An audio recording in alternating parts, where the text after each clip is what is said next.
हमारे पास सवाल है what is the sum of the solution to the given equation.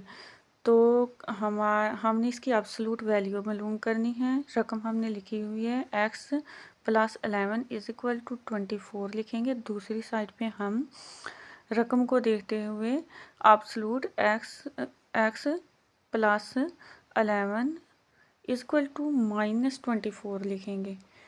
एक साइड पे +24 है, दूसरी साइड पे हम -24 लिखेंगे। हमने मालूम करना है नीचे जो ऑप्शन दिए हुए हैं इनमें से इनका सही आंसर कौन सा है।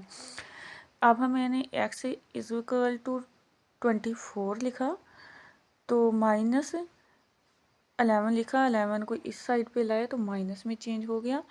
फिर हमने x -24 लिखा और फिर हम माइनस को दूसरी साइड पे ले गए तो वो भी, अब 11 को दूसरी साइड पे ले गए वो भी माइनस में चेंज हो गया। अब x इज इक्वल टू जमा माइनस माइनस, तो 24 में से 11 को माइनस किया तो क्या आया 13। उसके बाद x is equal to minus जमा माइनस होगा तो 24 में 11 को जमा किया तो 30 -35 इसलिए आया कि -24 के साथ 4 बड़ी रकम है तो उसके साथ माइनस है। अब प्लस 13 के साथ प्लस है तो माइनस है 35 के साथ।